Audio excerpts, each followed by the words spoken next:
In the last video, we followed Walter, a man in his 80s who still walks with ease, laughs with clarity, and lives with energy most people gave up chasing years ago. We discovered 3 of his quiet secrets: movement, nourishment, and a sharp, curious mind. But there's more to his story, because strength isn't just about how far you can walk. It's about whether you can stand tall when life tries to knock you down. And that's what this next chapter is about. Let me ask you something. Have you ever watched someone struggle just to get out of a chair?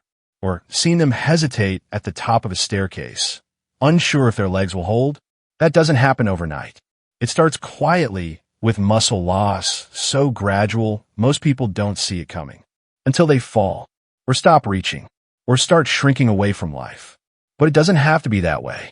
In this video, we're diving into the final 3 golden habits. Habits that protect your physical independence, your emotional health, and the deep inner rhythm that allows your body to heal, rebuild, and recharge every single night. We'll talk about strength, real strength. We'll uncover the healing power of human connection. And we'll end with the habit that most people forget, but that your body needs the most. These aren't just lifestyle tips. They're lifelines, especially if you're over 60 and determined to live well on your own terms.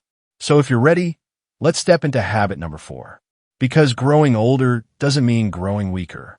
It means growing wiser and choosing the kind of habits that keep you powerful, present, and proud of the life you're still building. Let's begin. Habit number 4, stay strong as you age. Frank used to be the neighborhood handyman, the kind of guy who could fix a fence, lift a lawnmower into a truck bed, or climb onto a roof without a second thought. But by the time he turned 68, something changed. He didn't feel strong anymore. One morning, he struggled just to open a jar of pickles. A week later, he found himself gripping the banister as he climbed the stairs, knees trembling under his weight. Then came a fall. Nothing dramatic, just a slip on the kitchen floor. But it shook him, literally and emotionally. That was the day Frank realized it wasn't his age that was making life harder. It was muscle loss. Most people don't talk about this. We talk about wrinkles, gray hair, cholesterol, even memory loss. But what silently robs so many older adults of their independence is something much more basic: losing the strength to move with ease. And the science has a name for it: sarcopenia. It starts in your 40s and speeds up after 60. It's the gradual, invisible fading of muscle mass. But here's the good news: it's not permanent. It's not irreversible. You can get your strength back, and you don't need to become a bodybuilder to do it. Frank didn't join a gym. He didn't hire a personal trainer. He started small, wall push-ups in the morning, lifting a gallon of milk like a dumbbell, doing gentle squats while brushing his teeth. 2 months later, he stood taller. 3 months later, he could carry his groceries without gasping for air. Today, at 71, he walks with confidence again. He said something that stuck with me: "I don't want to feel old before I have to." And that's the truth for many people. Getting older doesn't mean getting weaker. Lack of movement does. Your muscles are your power source. They're what help you stand up from the couch, walk up a hill, carry your grandkids, and catch yourself if you trip. When those muscles weaken, life becomes narrower. You start avoiding stairs. Then you stop walking far. Then you stop going out. It doesn't happen all at once. It's a slow surrender. But you don't have to let it happen. The National Institute on Aging recommends strength training at least twice a week. Not to build giant muscles, but to keep the ones you have alive and working. Think of it like brushing your teeth. You don't do it to have a movie star smile. You do it to keep what's already there. So what does that look like? It looks like 5 minutes a day of simple, safe movements. Chair squats, wall push-ups, arm curls with soup cans, standing on one foot while brushing your hair, stretching your legs before bed. You don't need fancy gear. You don't need sweat buckets. You just need consistency. And the payoff? You feel steadier when you walk. You stop fearing falls. You start standing up from chairs without using your hands. You stop avoiding your reflection and start feeling proud of the person looking back at you. Let me tell you about Eleanor. She's 82. She never exercised a day in her life until last year. After a minor fracture, her doctor warned her that another fall could land her in a wheelchair for good. She was terrified. But instead of giving up, she started resistance training with resistance bands. 3 times a week, 10 minutes at a time. That's it. 6 months later, she's hiking again with her church group. She even joined a Tai Chi class. She's not just stronger, she's braver. She told her doctor, "I feel like I've got my body back." And that's what this habit is about. Getting your strength back, getting your life back, feeling safe in your own skin again. Because when you feel strong, you don't hesitate. You don't hold back. You show up fully and freely for the people and moments that matter most. So ask yourself this. Can you get off the floor without using your hands? Can you carry 2 grocery bags without needing a break? Can you stand on 1 foot for 10 seconds? If not, don't panic. Just start. One small movement at a time. You don't need to be perfect. You just need to begin. A stronger body leads to a more confident life. It's not about vanity. It's about freedom. And every day you don't move, you're teaching your body to forget how. So start teaching again. Even today, you've come this far with us. And if you've been following along, you've already seen how walking, eating well, and keeping your mind fit lay the foundation. But strength? Strength is your shield. It's your silent protector. And you'll never know how much it matters until the day you need it. Let's keep going. Next up is a habit most people overlook, but it might just be the one that saves your heart, your memory, and your joy. Habit number 5, social connection. It started with silence. After her husband passed away, Carolyn's days became quieter than she ever imagined. The mornings that used to begin with coffee and conversation now started with stillness. Her children lived in other states. Her neighbors were kind but distant. And though she told herself she was fine, she knew she was shrinking, not in body, but in spirit. One night, she sat at her kitchen table staring at the clock. It was 6:30 p.m., and she hadn't spoken a single word all day. Not one. That moment broke her. Not because of loneliness, but because of what it was doing to her. Her sleep was restless. Her appetite had faded. Her memory was slipping. And her motivation? Gone. She wasn't depressed exactly, just disconnected. And here's the truth that almost no one talks about. You can eat healthy, walk daily, lift weights, even sleep 8 hours a night. But if you're doing all of that alone, something vital is still missing. Human connection isn't a luxury. It's a lifeline. Loneliness, especially in older adults, is not just emotional. It's biological. It raises your stress hormones, weakens your immune system, and speeds up cognitive decline. In fact, researchers have found that chronic loneliness increases your risk of early death as much as smoking 15 cigarettes a day. That's not an exaggeration. That's science. But here's the good news. It's reversible. And Carolyn is proof. One Saturday morning, she saw a flyer at her local library.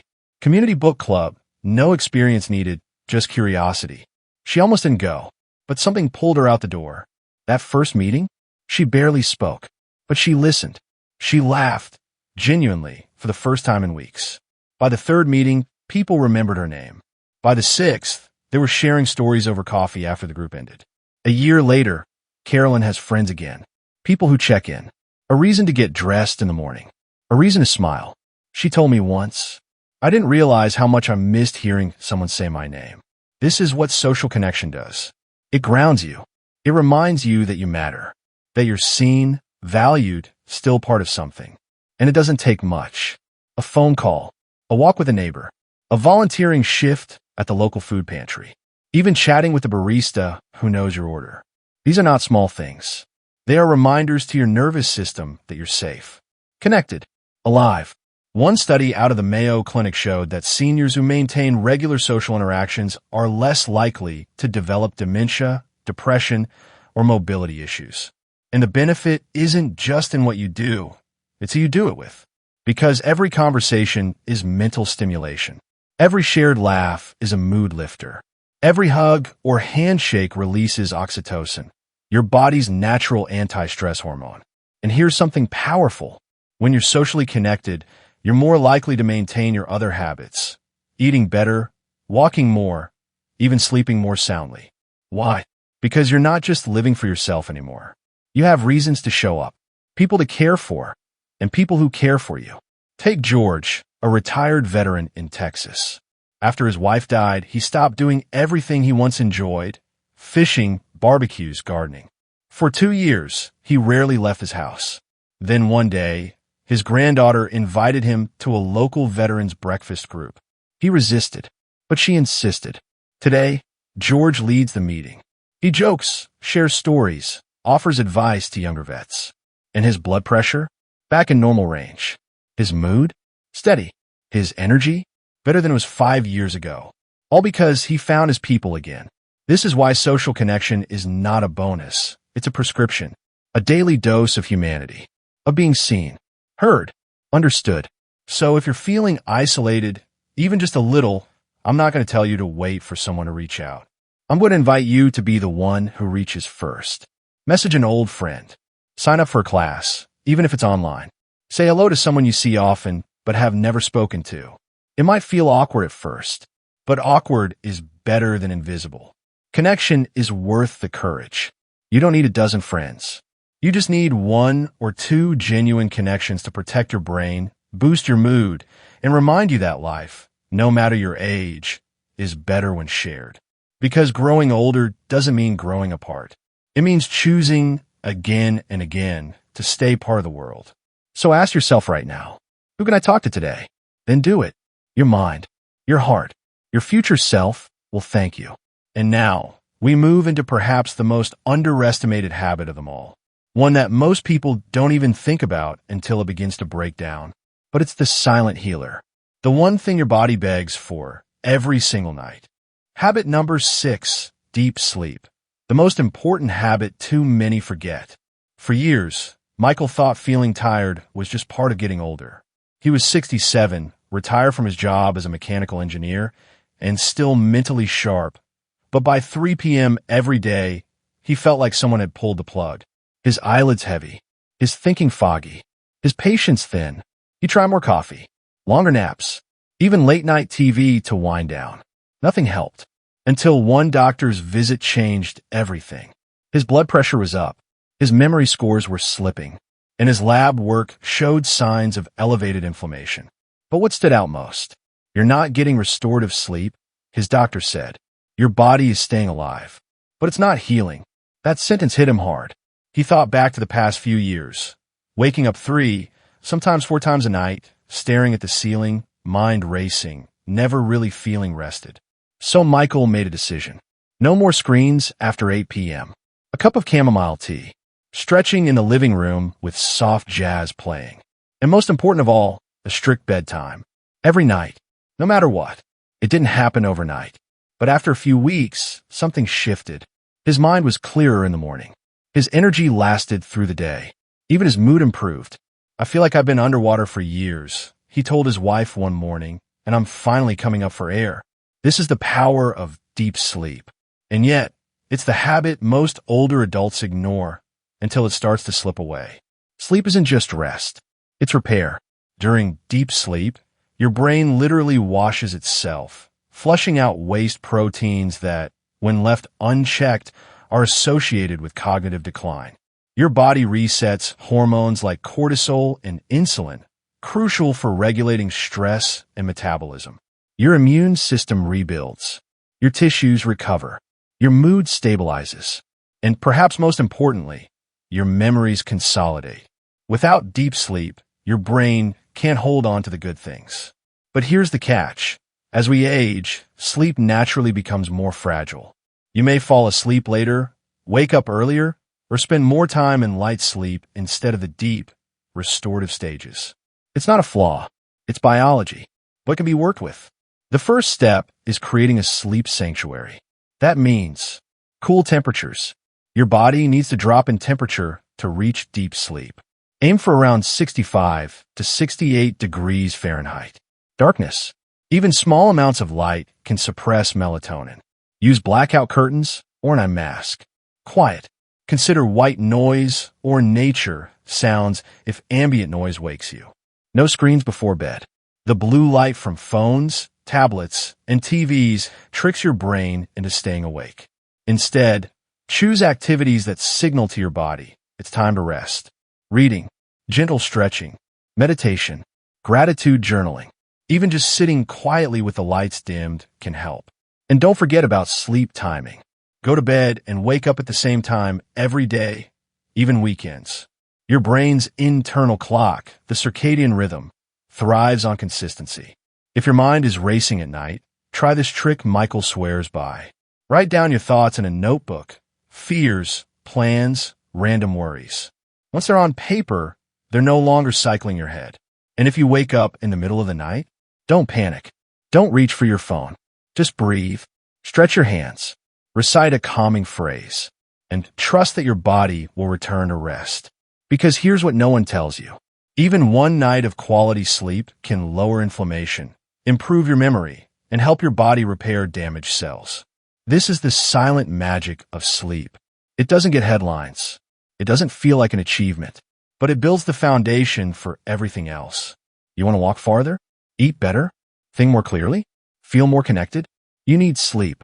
It's your brain's medicine, your body's reset, and your spirit's refuge. So tonight, give yourself the gift of rest. Don't treat bedtime as an afterthought. Treat it like the most important appointment on your calendar. Because it is. You're not lazy for sleeping 8 hours. You're wise. And if your sleep has been broken for years, don't despair. Start small. Dim the lights earlier.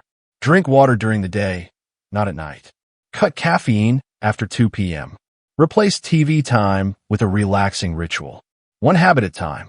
Because deep sleep isn't about escaping the day. It's about preparing your body to face tomorrow stronger. And here's something powerful to remember. When you sleep better, you live better. Not just longer, but more fully. With clarity, with energy, with joy. This is the final golden habit. But it may just be the most important. And if you've made it this far, I want to ask you a question. Which of these 6 habits are you ready to begin today? Walking? Eating better? Rebuilding your mind or your muscles? Reaching out to someone? Or giving yourself a real night's sleep? Leave your answer in the comments. I want to hear from you. And if this story helped you feel more hopeful about aging well, subscribe for more.